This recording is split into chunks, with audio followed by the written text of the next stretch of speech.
Welcome back, guys, to another Go For Your Life episode. I'm here with Brad from Willicroft. Conveniently, I only had to walk about 30 steps from my house, and we're sitting in this cute little garden area here in the shop, pretty much, right? Willicroft little shop. courtyard out the back. That's it, in Amsterdam. So thank you so much for taking the time to Thank you for having me. chat to us. The first question I had was why you chose Amsterdam. I think I kind of know because I read recently the interview with you, but I'm really curious because you're not from Amsterdam, but you came here. Yeah. I mean, I wouldn't say it was 100% my choice, actually. So I was living in New York, and my partner, she got a job offer here, and she actually was just here on holiday. She got this random message, hey, do you want to come for a coffee? She spent the whole day with this company and then came back and was like, we're moving to Amsterdam. So I would say I maybe had like 10-20% of the decision. Yeah. But I was pretty into it because I'd been there a few times myself, and firstly I knew it was a great city. But also, it was that little bit close to home. I was living out in America, and I had an amazing time there. But I've been there 2 years. It was kind of, do I stay here long term, or do I head back this way? So you almost then you get to this crossroad of like, what shall I be doing? Exactly. And we had split second to make the call. Actually, we barely had any time. So I just about had time to fly out and meet her parents in Kansas, and then we flew over. That's amazing. And when did this happen? Like, when did you actually come here? So this was 2016. Okay. Yeah, end of 2016. And did you then straight away started Willicroft, or is that? No, so it kind of started quite naturally, just solving a problem in our lives, actually, because when we moved here, we started to eat a mainly plant-based diet, and we found great replacements for meat and milk, but barely any for cheese, essentially. So, I mean, the stuff in the supermarkets at the time was pretty limited, quite kind of plasticky, and didn't really resemble cheese. And coming back into Europe and seeing just a supermarket dominated by cheese, and I love dairy cheese. Like, dairy cheese was my favourite food growing up. So I knew what it could be, and the replacements were just so far away that I just thought, hey, I must be able to make something better than this at home. So it was born out of a lot of trial and error in the kitchen at home, and just out of trying to solve a problem in our own lives. Yeah. And then, because I think, because you were in a vegan magazine here in Holland recently, which I read as well, and I think you were kind of mentioning you were basically only really giving it to friends, and like it kind of grew, and then from then on you kind of felt like, hey, maybe I should do something with that, or how did it grow into kind of you making it for yourself to what it is now? There was one kind of particular evening, I would say, where it was very formative in my decision to do it more full time. I just had a bunch of friends around ours, and the intention was not necessarily for them for the evening to be about the vegan cheese, but I got it out and I was like, hey, what do you guys think about this? And I knew there were some really skeptical people in the room, and even they were like, wow, this is amazing. And like, I got loads of messages after saying, you got to go out and do this and stuff like that. So the next morning I woke up and it was a pretty easy decision. And then I just started, really, and I think the best thing I did was I didn't get too far ahead with it. So initially I just focused on going market to market and just really investing my time in the product, like really making those initial recipes really good.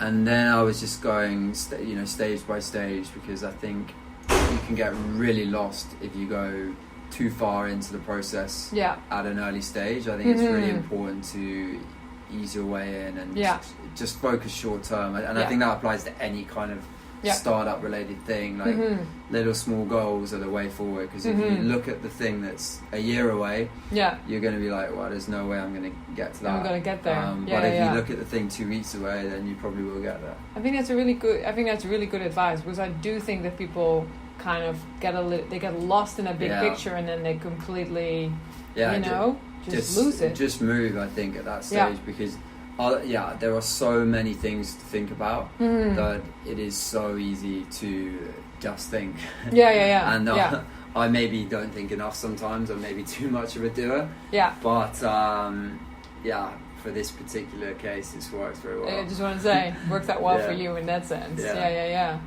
Because like, did you, when that very initial, like, okay, I'm going to do this, were you just making the cheese yourself at your house or something? Oh yeah, or? For sure, and that stayed for quite some time actually. So the balcony was my fridge in the winter, and I was going through blenders like there's no tomorrow. The attic was full of hundreds of kilos of nuts at one point. Like it was a mental operation. Almost broke my partner, I think, but those days were, I wouldn't trade them right now, but also they were pretty damn fun, and they were also, there was only maybe one or two things to think about, whereas now, like, it's crazy. Because did you, as you were just explaining, like, like just take it easy, step by step, do you feel it really was a small or a short process for you to get bigger, or like how did that evolve into what it is now, which is pretty big, I would say? I think the big thing was the production. Like once the production and the shelf life started to get to really exciting points, then it's something you can produce to totally different levels. But getting to that point is so fiddly, because firstly you've got the quality, then you've got all of the health and safety stuff, you've got all of the decisions around packaging, which is another total minefield. Of course you've got your supply chain as well, so there's so many little factors in place there, but getting over that hurdle was massive, because then you can bring it back to focusing on some of the more enjoyable aspects, like really diving into the impacts, growing the business, communicating all the values you hold dear. So I'm so glad we did it, but sometimes I'm also like, God, wouldn't it be nice just to be going to market to market? Let's go back, jump back in time. Yeah, I think the grass is always greener, isn't it? But of course, it's true. This is 100% the best way. But when you first initially made that decision of going for it, you were all alone, right? Like, or did you do it by yourself? I mean, I definitely was helped by people along the way. Like my partner was really instrumental with stuff like the branding, and I was so indebted to people at markets lending a hand. But it was mainly driven by me. Yeah. And then how much time was there between you kind of doing it by yourself and now? Because now I feel like you have a whole team of people working for you, right? So I spent about 6 months in the kitchen before that formative evening I mentioned. Then it was probably another year of going market to market.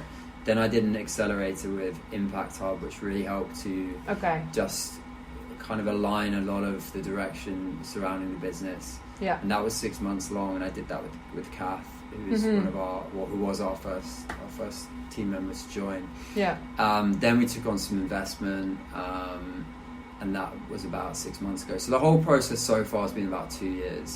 And now, like, we're geared up to launch Albert Heijn in October, and we've got a couple of other retailers that we're lining up in the UK and a few other places. And now it's like starting to get into like a more, I almost use the word serious. I don't know what the word is. I don't want to use the word professional. It's just getting a little bit more pieced together. That's a nice word. It's more pieced together. That's a good word to use. And do you feel?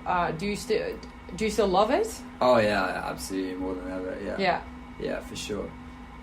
Because are you still producing yourself, or? So we do all of the recipe creation, but we produce with a separate factory. So they produce all of the bulk orders. So so they have had your recipe and they do it for you. Exactly. Okay. So once the recipe's good to go, we'll take it down there, do all the testing, and then it gets out to the masses. Oh, that's really nice. Because the recipe making, and you do that here, or like do you just around the corner? So we have a kitchen just around the corner that we do all that stuff. So this place is 30 feet from your house. That place is 15. Nice. Even closer. Closer. Could smell it from my window. They're doing cheese today. No, and it's so cool. And what I really liked I think you have it here in the shop as well, and I think you explained on some of your packaging, but you also said in your interview that the name Willicroft is coming from your grandparents. Is it in Devon in the UK? That's right. Yeah. They had a farm there, and you know, tell us the story because it sounds really cool. So my grandparents, they met in 1955. My gramps actually, he wrote down my grandma's number on the back of his Camel cigarette box. He called her up 2 weeks later, and then they got married pretty quickly, as you did back then. And then they moved to this farm, and this farm is in Devon, and it's one of the highest points in Devon. It's a really beautiful spot. There are 2 national parks in Devon, and you can see both on a clear summer's day, which is really nice. It's not the easiest land to farm, and when they moved there, it actually didn't have a name because no one had farmed it before. Oh wow! Because it's very high up, and in the winter you get loads of snow, and the ground's quite tough. But the one defining feature of the place was Willicroft Moor. Right. Which was like this beautiful, wild piece of land, and my grandpa loved that piece of land, so he was like, right, we should call the farm Willicroft. So cool. So that was in 1957. They farmed it for the best part of 50 years. They stopped early 2000s. It's actually still a farm there today. My grandma's still living there. My grandma passed a few years ago, and it's a beautiful spot. It's quite dilapidated now, but it's very charming. Yeah. They rent the land out now, but it is still used and things. Cool. But it was very formative in my young years. Yeah. And whilst I have made quite drastic changes to my diet, I'm also very respectful of that past, and I always try and put across that I think the solution to our problems when it comes to food are not totally turning our backs on the past, and I think we really have to understand that there's so many things going on behind the scenes that make it very difficult for the individuals in certain circumstances to change. Yeah. So if you take a dairy farmer, for example, the bulk of these people are working crazy hours. They love their animals. They have put everything into their setup. It's passed down generation after generation, and what they now know is very difficult for them to confront because their whole livelihood is at stake. And they're very pragmatic people, and I think a lot of them would change if there was an option. But really all they get fired at them is you're evil, you're doing this wrong, all this kind of stuff. And it's so complicated, this story, and what I've just said is a total generalization, but I think it's more true than not. And so what we're trying to do outside of the cheese making is trying to remember where our roots came from. And try and help some of these guys transition, because a lot of these farmers, they want to move beyond dairy, but they don't know what they could do instead, or there's not the government funding out there, or whatever it might be that's a barrier. So a big part of how we will define what we achieve over the next few years is helping farmers transition. So, that's amazing. I think it's an important part, because we all want we all want to see change and transition and stuff, but we have to respect what's gone before, and we have to, I think, everyone has to be part of that change and transition. Yeah, and I think what you're saying is a good point as well, because I do think that a lot of times it's like, oh, you're vegan, so you're against farmers, which is not really, I think, what we should be. I don't think that is really the message out there. I mean, it's another great movie. I don't know if you've ever seen the movie 73 Cows. Yeah, it's beautiful. But I also I interviewed the director, and he was saying the same thing, like, because you even see these farmers sort of saying, like, I wish there was more support for us, because and he just one day like open up his mind of like, oh, I want to change, but then what do you do? And if you don't have resources, so it's amazing that you also really strive to be that resource for people. I think that's really good.